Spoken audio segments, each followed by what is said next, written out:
आदाब, JKS news के उर्दू खबरनामे में आपका खैर मकदम। मैं हूं आपके साथ आलम खान हकला। खबरों पर आगे बढ़ने से कबल आई नजर डालते हैं इस वक्त की हेडलाइंस पे। बीजेपी का नेशनल कॉन्फ्रेंस पर टर्म्स कहा। 2014 में नेशनल कॉन्फ्रेंस बीजेपी से हुकूमत साजी के लिए दिल्ली तक पहुंची थी, लेकिन वजीर दाखिला ने उनकी तजवीज को किया था मुस्तरद। महबूबा मुफ्ती ने बीजेपी से किसी भी किस्म के इत्तेहाद के इल्जामात को किया मुस्तरद। कहा, जम्मू कश्मीर में पीडीपी के बगैर कोई भी हुकूमत साजी नहीं होगी मुमकिन।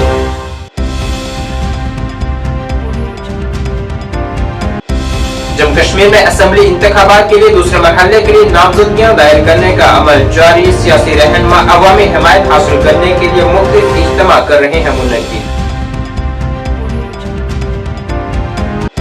और वोटिंग शरह में इजाफे के मकसद से पूंछ मेले में स्वीप प्रोग्राम के तहत स्कूली तालीम महकमे ने निकाली बेदारी रैली।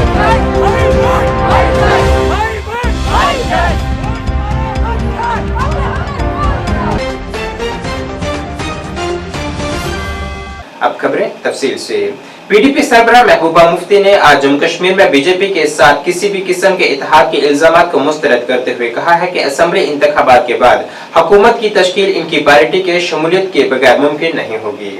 नेशनल कॉन्फ्रेंस को हदफ तनकीद बनाते हुए उन्होंने दावा किया है कि नेशनल कॉन्फ्रेंस सिर्फ हुकूमत साजी की खातिर इलेक्शन लड़ना चाहती है। उन्होंने कहा है कि उनकी पार्टी एक एजेंडे के लिए इलेक्शन लड़ना चाहती है, लेकिन उन्होंने जोर देकर कहा है कि असेंबली इंतखाबात के बाद इनकी पार्टी के बगैर कोई भी हुकूमत साजी मुमकिन नहीं होगी। उन्होंने मजीद कहा है कि पार्टी ने मसला कश्मीर के हल के लिए बीजेपी से हाथ मिलाया था, लेकिन अब ऐसा लगता है कि इसकी कोई गुंजाइश नहीं है, क्योंकि बीजेपी इस सिमत में तमाम कोशिशों को खत्म कर चुकी है।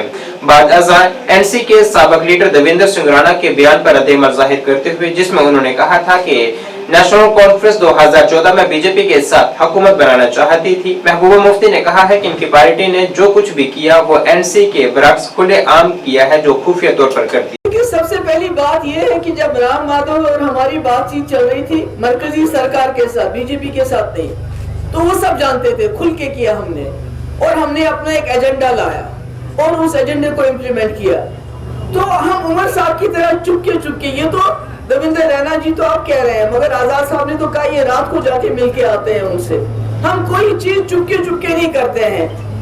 राम माधव आए होंगे, हमारा उनके साथ कोई कांटेक्ट नहीं है और न शायद कांटेक्ट होगा, क्योंकि हमने उस वक्त मोदी जी के साथ ये सोच के हाथ मिलाया था कि ये एक बड़ी ताकत के साथ आगे हैं, ये वाजपेयी जी का एजेंडा आगे चलाएंगे। और यही वजह है कि बहसत वजीर आला, पहली वजीर आला जम्मू कश्मीर की, जिन्होंने सेपरेटिस्ट को खत लिखा कि आप बातचीत की दावत दी, मैंने उनको, मुझे बताइए कौन वजीर आला कर सकता है। बाकी देवेंद्र रैना इनके दोस्त हैं, वाकिफ हैं इनके। जब वो कहते हैं कि 2014 में खुद उमर साहब अमित शाह जी से मिलने गए कि हम बिला शर्त और शुरूत आपके साथ सरकार बनाना चाहते हैं।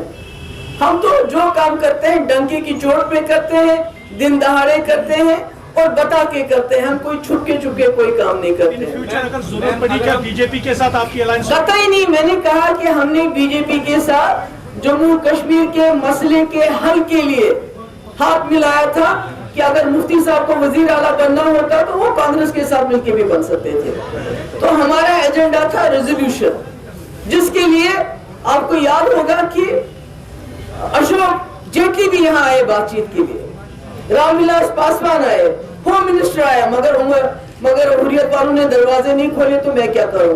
तो आज तो कोई गुंजाइश ही नहीं लग रही है कि खुदा ना खास्ता जो हमें ये ख्याल था कि वाजपेयी जी की बात को आगे चलाएंगे, आज तो इन्हें सारा तितर-बितर कर दिया बीजेपी ने। बीजेपी के सीनियर लीडर देवेंद्र सिंह राणा ने आज एक बार फिर नेशनल कॉन्फ्रेंस को हदफ तनकीद बनाते हुए कहा है कि 2014 में नेशनल कॉन्फ्रेंस बीजेपी के साथ इत्तेहाद करने के लिए नई दिल्ली तक पहुंच चुकी थी, लेकिन वजीर दाखिला अमित शाह समेत आला रहनुमाओं ने उनसे कोई इत्तेहाद नहीं किया। उन्होंने कहा है कि नेशनल कॉन्फ्रेंस 2014 में यहाँ बीजेपी का वजीर आला रखने के लिए भी तैयार थी, लेकिन इसके बावजूद बीजेपी इत्तेहाद के लिए राजी नहीं हुआ। देवेंद्र सिंह राणा ने नेशनल कॉन्फ्रेंस पर तनकीद करते हुए कहा है कि पार्टी धोखाधड़ी की सियासत कर कश्मीर के लोगों को गुमराह कर रही है। इन बातों का इजहार उन्होंने आज जम्मू में एक प्रेस कॉन्फ्रेंस से खिताब में किया। उन्होंने यहां तक भी कबूल किया था उस वक्त कि भाजपा का मुख्यमंत्री होगा और हम लोग कैबिनेट का हिस्सा होंगे। और जिस चर्चा में, जिस आदमी की चर्चा भी चल रही थी उस वक्त, वो भी मैं जानता हूं भाजपा की तरफ से, लेकिन बाद में हमने हर चीज मानी उस वक्त और उन्होंने माना नहीं, उन्होंने इनकार कर दिया। उसके बाद मुसलसल कोशिशें हुई। जिस वक्त माननीय मुफ्ती सईद साहब गुजर गए और एक वक्त आया जिसमें एक पूरा लल सा हो गया था, उस वक्त कटरा में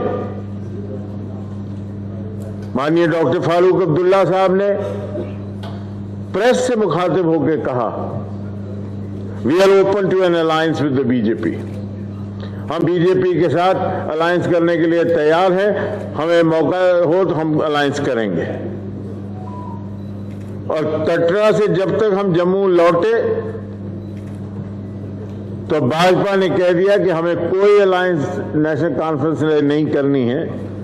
और अगले दिन हमें प्रेस कॉन्फ्रेंस बुला के ये कहना पड़ा कि हम तैयार हैं अगर भाजपा चाहती है। उस वक्त भी कोशिश हुई।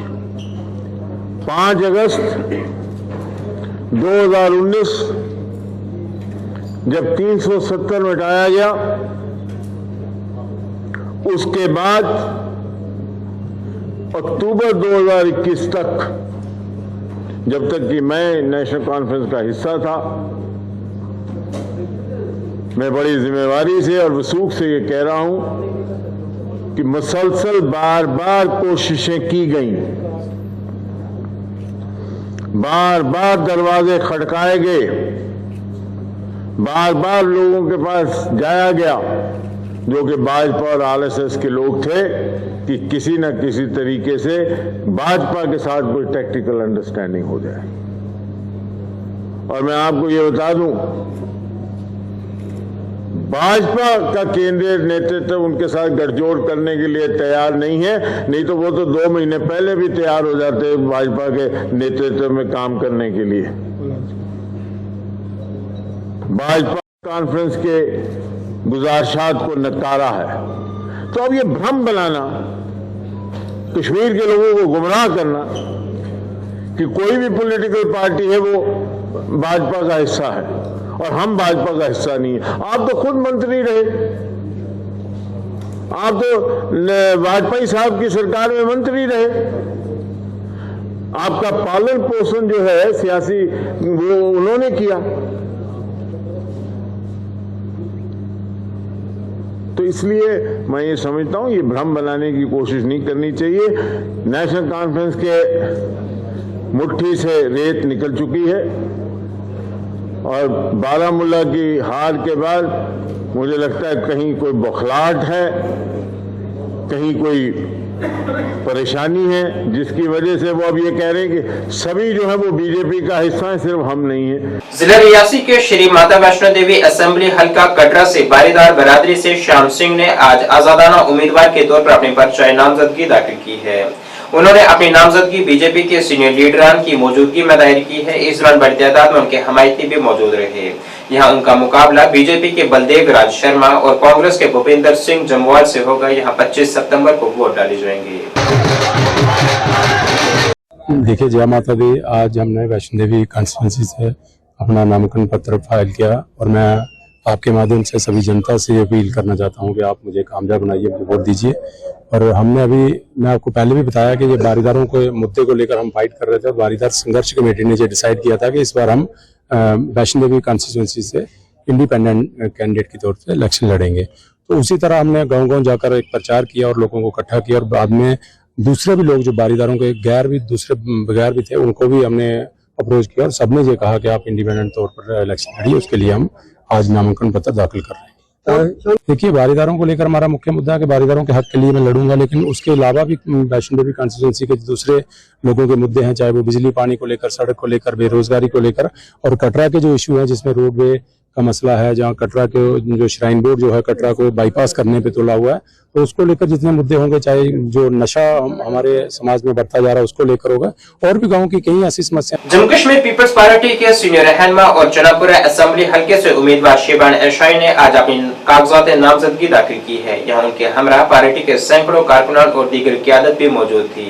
इस मौके पर शेबान एशाई ने कहा है कि उन्होंने इस हल्के से इंतखाब में लड़ने का फैसला इसलिए लिया क्योंकि इस हल्के से पिछले कई दिहाइयों से बहुत ज्यादतियां हुई हैं।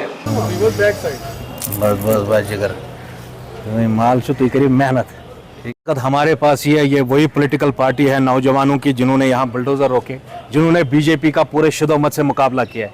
ये म्युनिसिपल कॉर्पोरेशन इसकी हर गली कोचा इस शहर का गवाह है कि इस पार्टी ने कितनी मेहनत की है पिछले 5-7 सालों में। अगर बीजेपी के जो कम्युनल एजेंडा को किसी ने टारगेट किया है, किसी ने उसके मुतबादिल कोई सियासी अल्टरनेटिव खड़ा किया है, तो वो जम्मू कश्मीर पीपल्स पार्टी है। इंशाल्लाह पार्टी अपना मैनिफेस्टो लेकर लोगों के पास जाएगी। आप जानते हैं ये वाहिद कश्मीर की एक ऐसी पॉलिटिकल पार्टी है जिसके मंशूर में लिखा है कि there will be no alliance ever with BJP. और जहां तक छानपुरा की बात है, चाहे हैदरपुरा का एनकाउंटर हुआ उसमें लाशें इन्हीं नौजवानों ने निकली है। हमारे पीछे ये नौजवान खड़े थे, ये हक वाले लोग खड़े थे, जब जाके हमारे में उतनी सकत आई कि हम उन लाशों को निकलवाने का मुतालबा कर सके। जब अब्दुल रशीद डार कुनन पोशपुरा में थे, उनकी हलाकत की गई, उनको जान से मार दिया गया, तब उसकी लाशें किसने निकाली वो आपकी आवाम जानती है। यहाँ छानपुरा नटीपुरा के भी लोग मौजूद है। मुस्लिम मुनीर की कस्टोडियल डेथ हुई, अरफे के दिन यही नौजवान हमारे साथ बैठे हुए थे मॉर्जरी के बाहर। इन्होंने ईद नहीं मनाई मगर पहले लाश निकाली। इंशाल्लाह सदाकत हमी में है। हाँ, ये एक नई पॉलिटिकल पार्टी है, वक्त लगेगा जरूर, मगर इंशाल्लाह हक हमारी तरफ है। हम आखिरी दम तक जदोजहद करेंगे कश्मीर। सियासी व समाजी कारकुन हियात चौधरी का आज अपर सुरनकुल पंचायत के लोगों ने पुरतपाक इस्तकबाल किया है। यहाँ नौजवानों के एक बड़े इज्तिमा ने उन्हें लसानवी खानदान के लिए अपनी गैर मुतज़लज़ल हिमायत का यकीन दिलाया है। नौजवानों ने पुरजोश अंदाज में ऐलान किया है कि हम लसानवी खानदान के साथ मजबूती से खड़े हैं और हमेशा इनका साथ देंगे। हियात चौधरी ने जबरदस्त रद्द-ए-अमल से मुतासिर होकर नौजवानों से अपील की है कि उनकी भरपूर हिमायत करें।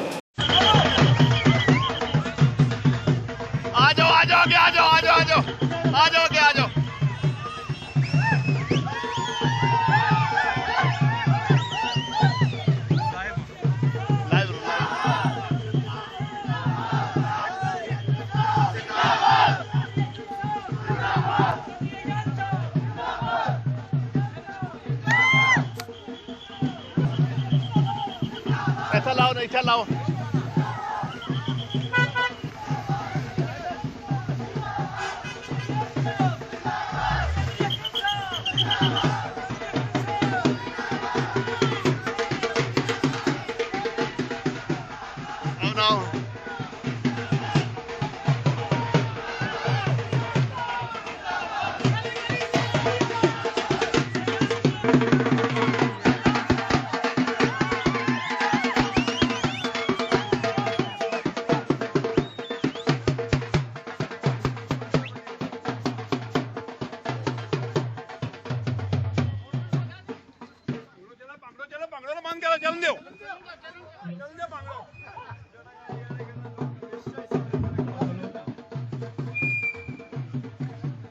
जनापुरा हल्के से नेशनल कॉन्फ्रेंस के उम्मीदवार मुश्ताक गुरु ने आज उम्मीद जाहिर की है कि इस हल्के से कामयाबी हासिल करेंगे क्योंकि उन्होंने आवाम की बेहतरी के लिए काम किया है। उन्होंने कहा है कि नेशनल कॉन्फ्रेंस जम्मू कश्मीर के हकूक की बहाली के लिए पहले दिन से ही लड़ रही है और जमहूरी तरीके से ये लड़ाई मुस्तकबिल में भी जारी रहेगी। नहीं, हमें तो टफ नहीं लग रहा है क्योंकि हमें आवाम का साथ है, हमें टफ नहीं लग रहा है और लोगों का हमने हमेशा से ख्याल रखा है, तो हमें टफ नहीं लग रहा है। और लोगों ने माइंड बना लिया है जो अपने वो बदहाली के ख़िलाफ़ वोट करना चाहते हैं या जो उनको बेइज्जती हुई है पीछे 2019 में, ये वोट उसके ख़िलाफ़ है, तो उन्होंने मन बना लिया है। तो हमें टफ नहीं लग रहा है इसमें। नहीं, नेशनल कॉन्फ्रेंस के सामने कोई टफ नहीं। हमने डे फर्स्ट से पहले बोला ये हम स्ट्रगल करेंगे, लेकिन हमने 100 साल कभी नहीं बोला। ये 10 साल में भी हो सकता है, 20 साल में भी, 2 साल में भी हो सकता है। टाइम फ्रेम तो कोई बता नहीं सकता। हमने कभी नहीं बोला 100 साल लगेंगे, हमने ये बोला हम जमहूरी तरीके से स्ट्रगल करेंगे। ये तो पहले जो पिछले 10 सालों में जो डिलीवर नहीं कर पाए, जो MLAs थे उन्होंने डिलीवर नहीं किया। अगर उन्होंने लोगों के मसाइल देखे होते तो आज इतना ज़्यादा माहौल ख़राब नहीं होता, आज इतने मुश्किलात नहीं होते।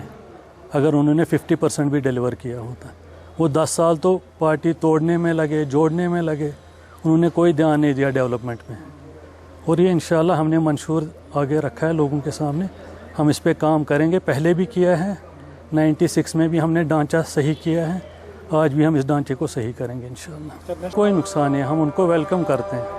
वो जब आना चाहे वो मैदान में आ जाए, हम उनको वेलकम करते हैं, हमें कोई ख़तरा नहीं। हम लोगों के काम करते हैं और लोगों ने सबको आजमाया है, वो सब उन लोगों ने सबको देखा है, चाहे एनसी है, पीडीपी है, अपनी पार्टी है, इवन जमातीज़ का भी उन्होंने देखा है पिछले 30 साल में क्या रोल रहा है।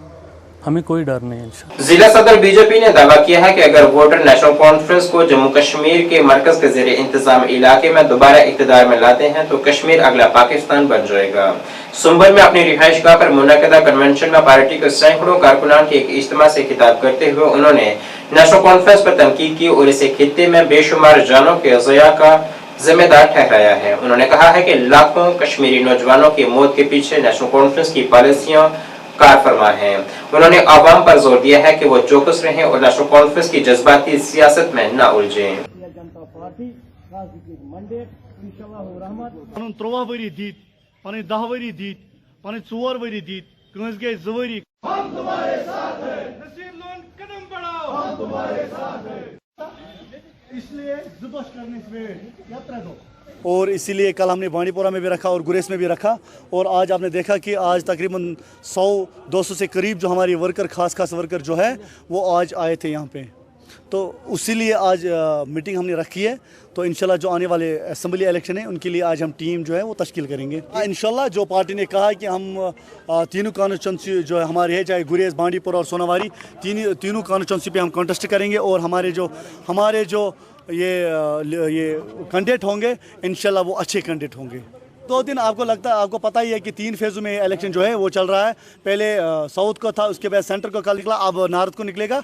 इसके बाद हमने ये मुहिम स्टार्ट किया है। हमारा भी 1-2 दिन में जो कैंडिडेट का लिस्ट जो है वो निकलेगा। और मेरी जो भारतीय जनता पार्टी टीम है, भारतीय जनता पार्टी टीम चाहे सोनावारी की हो, बांडीपोरा की है, तो वो तैयार है इंशाल्लाह। कहना चाहता हूँ कि नेशनल कॉन्फ्रेंस जो है अगर और एक बार यहाँ पर आ गई, यहाँ पर और पाकिस्तान बनेगा। मैं आपको क्लियरली बोलता हूँ कि नेशनल कॉन्फ्रेंस अगर ये कश्मीर जो है, नेशनल कश्मीर जो अगर इनके हाथों में चला गया, मुझे लगता है कि नेशनल कॉन्फ्रेंस और बर्बादी यहाँ पर मचाएगा। मुझे ये चीज़ बताए, हिलाल अकबर लोन साहब को मैं कहना चाहता हूँ कि उसका बाप जो है वो 4 बार, मुझे लगता है 3 बार MLA रहा है, मिनिस्टर रहा है, मतलब MP भी 1 बार रहा है। उसने क्या किया मुझे आप लोग बताए ना, उसने क्या किया? हमारा जो नायत का हॉस्पिटल जो है वो अभी भी वो हॉस्पिटल हमारा नहीं है, बन रहा है। उसके दौर में वो नहीं बना, अब कब बनेगा? बस वो एक ही बात कह रहा है, उसके मुंह में एक ही बात आ रही है कि भारतीय जनता पार्टी ये हिंदू की पार्टी है। मुझे उसका समझ में नहीं आ रहा है। अगर कल हमारी हुकूमत आई, हमारी हुकूमत जो है भारतीय जनता पार्टी की बनेगी, उनको कोalition किनके साथ करनी है? चाहे कोई भी तंजीम यहाँ पर बने, चाहे PDP हो, कांग्रेस हो, नेशनल हो, जो भी हो, उनको सिर्फ भारतीय जनता पार्टी के साथ कल अलायंस करनी ही करनी है। नेशनल कॉन्फ्रेंस और PDP कारकुनान ने आज सूफी यूसुफ की मौजूदगी में बीजेपी में शमूलियत इख्तियार की है। सूफी यूसुफ ने श्री कुपवाड़ा में अपनी रिहाइशगाह पर इजलास मुनक्किद किया, जिसमें कारकुनान की बड़ी तादाद ने शिरकत की है। इस मौके पर बिजबिहाड़ा श्री कुपवाड़ा हल्के से उम्मीदवार सूफी यूसुफ ने मेन बाजार में एक अवामी जलसे से भी खिताब किया है।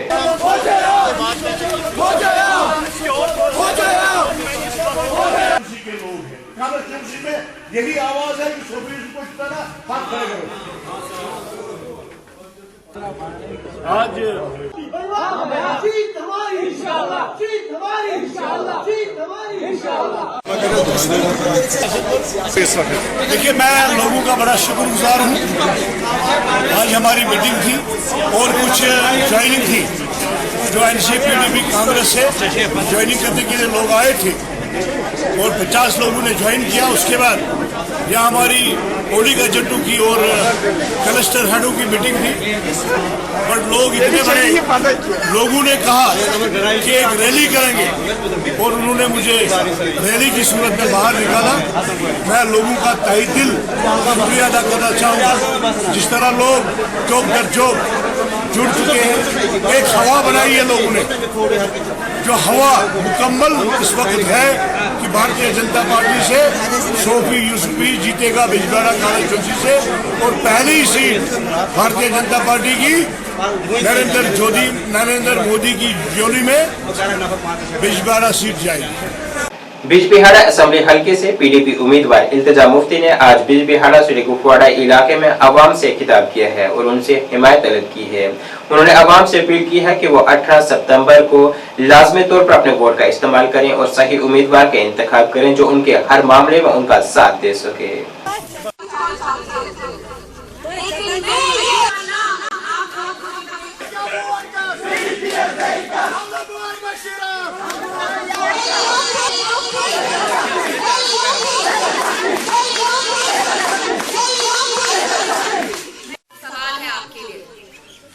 दिल्ली में बैठी जो मरकजी सरकार है वो हमसे हमारी इज्जत, हमारी नौकरियां, हमारी रोटी, हमारे वसाइल, हमारी जमीन सब कुछ छीनना चाहती है। बर्निंग इश्यूज बहुत हैं। पिछले 5 सालों से जब से 370 हटा, यहाँ बेरोजगारी है, महंगाई है, सेंस ऑफ इनसिक्योरिटी है। आपने खुद देखा मिलिटेंसी जहाँ होती नहीं थी वहाँ भी अब पनप रही है। So all of these are issues that I want to take up and इंशाल्लाह we will try to resolve. ये भी कहती थी कि हम सबके बैंक अकाउंट में 15-15 लाख डालेंगे। डाले क्या? कोविड के टाइम इतनी डेथ्स हुई, कितना झूठ। मुझे एक बात बताइए, चिराग राव पासवान जो है वो क्या है? वो डायनेस्ट नहीं है। अनुराग ठाकुर कौन सी पार्टी के हैं? उनके फादर भी बीसीसीआई कंट्रोल करते थे, मिनिस्टर भी बने। तो मुझे किसी को प्रूव करने की कोई जरूरत नहीं है। और मैं एक चीज बताना चाहती हूँ, ये लोगों के हाथों में है अगर वो मुझे कामयाबी देंगे कि नहीं। We live in a democracy और जमहूरियत की यही खूबसूरती होते हैं कि लोग हैं, अवाम है जो डिसाइड करती है। Even the prime minister can not decide if I will win और lose, it is the people and this is something I will leave to their wisdom. ये जो भी डिसाइड करेंगे सर आंखों पर। स्कूली तालीम महकमा मेंढर ने डीसी पुंछ की हिदायत पर मेंढर में स्वीप के बैनर तले वोटर बेदारी रैली का इनेकाद किया है जिसमें मुख्तलिफ सरकारी और निजी स्कूलों के तलबा ने बड़ी तादाद में शिरकत की है। इस मौके पर डिप्टी सीईओ मेंढर लतीफ चौधरी ने कहा है कि इस प्रोग्राम का बुनियादी मकसद वोटर्स को आइंदा इंतखाबी वोटिंग के अमल में हिस्सा लेने और जमहूरी तरीके से वोट डालने के लिए आगाह करना था।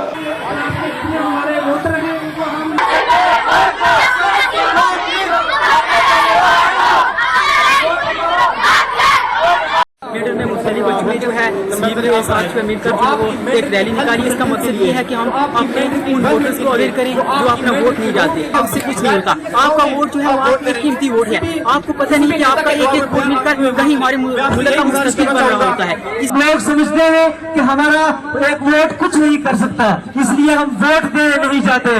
लेकिन ये बात याद रखें कि हिस्ट्री में कई वोटों की वजह से बहुत बड़ी तब्दीलियां आई हैं, इसलिए अपना वोट ऐसे जाया ना करें। महकमा यूथ सर्विसेज एंड स्पोर्ट्स जिला पुंछ ने लड़कों के अंडर 14 के लिए जिला सतह के ट्रायल कम सिलेक्शन का इनेकाद किया है। जिला पुंछ के तमाम 11 जोन्स ने जिला सतह के ट्रायल कम सिलेक्शन में हिस्सा लिया है। जिला youth services and sports officer Poonch Mol Raj Uttam की मौजूदगी में जिला सतह का ट्रायल मुनक्किद हुआ है जिसमें आजादाना और मुनसिफाना इंतखाब के लिए एक कमेटी भी तश्कील दी गई।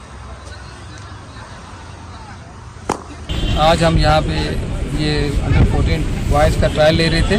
तो ये जोन लेवल के टूर्नामेंट था हमारा, जो उसमें से जो बच्चे सेलेक्ट हो गए आए हुए हैं उनका यहाँ डिस्ट्रिक्ट लेवल टीम में जब खेलने के लिए जाएंगे यहाँ से आगे, उसके लिए ट्रायल हुआ है। तो आज हमने इनमें से जो तो सभी बच्चे अच्छे हैं, खेलने में कोई किसी में कमी नहीं होती है, लेकिन जब ट्रायल होता है उसमें कोई ना कोई थोड़ा चीज़ देखी जाती है। तो उस हिसाब से जो बच्चे हमने सेलेक्ट कर रहे थे वो हमने कर लिए हैं। तो ये बच्चे अब पुंछ को रिप्रेजेंट करेंगे आगे जाके अंडर 14 में। जिला बड़गाम में 5वीं डिस्ट्रिक्ट क्लारपाइतो चैंपियनशिप का आगाज हुआ है। तकरीब का एहतमाम डिग्री कॉलेज बीरवा में तजम्मुल स्पोर्ट्स एकेडमी बड़गाम ने किया था। प्रिंसिपल डिग्री कॉलेज बीरवा ने इसका इफ्तिताह किया है। इस मौके पर डिग्री कॉलेज बीरवा के प्रिंसिपल मेहमान खसूसी भी थे।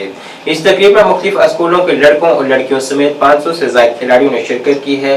रंगारंग इफ्तिताही तकरीब में नौजवान खिलाड़ियों ने शानदार लाइव परफॉर्मेंस भी पेश की है। इस मौके पर मुकर्रिरीन ने नौजवानों पर जोर दिया है कि वो मनशियात से दूर रहें।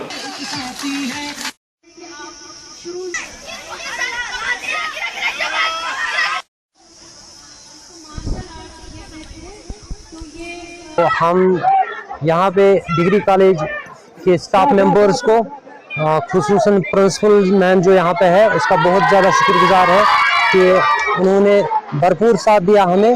तो अब ये इवेंट यहाँ पे अच्छे माहौल में अच्छी तरह से हो रहा है।